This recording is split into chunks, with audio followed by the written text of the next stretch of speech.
So, Davey, if like you spoke about people coming up to you and talking to you about how much you helped them Yeah. and how much they could relate to your story, especially in the transition from sport. But you said you went and spoke to people. Some people don't know where to go and Yeah. how to find support.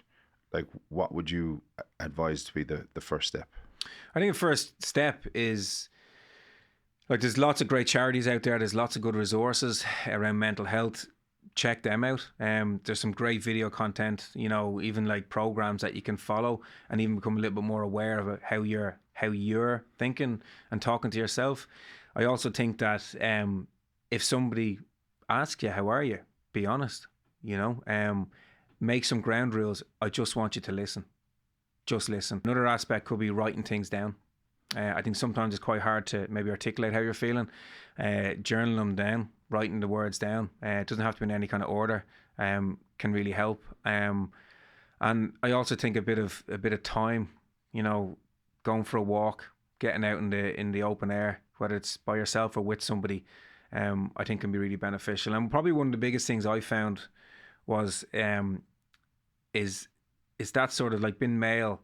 I found it very awkward to sit down, and eyeball someone and talk to them.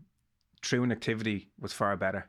Be it a walk in the park, shoulder to shoulder, be it at a football match or whatever it might be, or any form of activity, I think is, from a male perspective, might be an easier way of kind of actually sharing things. I also think for anyone that might be listening who might know of somebody struggling, it goes back to what you said, is listening. You don't have to have the answers, no matter how close you are to them or how you know them. You don't have to have the answers. That can come down the road. You need to build that level of trust, and they need to know that they can confide in you and it's not going to go anywhere. And I also think if you know somebody isn't themselves of late, don't be afraid to approach it and actually say, I notice you haven't been yourself. Is everything okay? They might say, yeah, it's grand.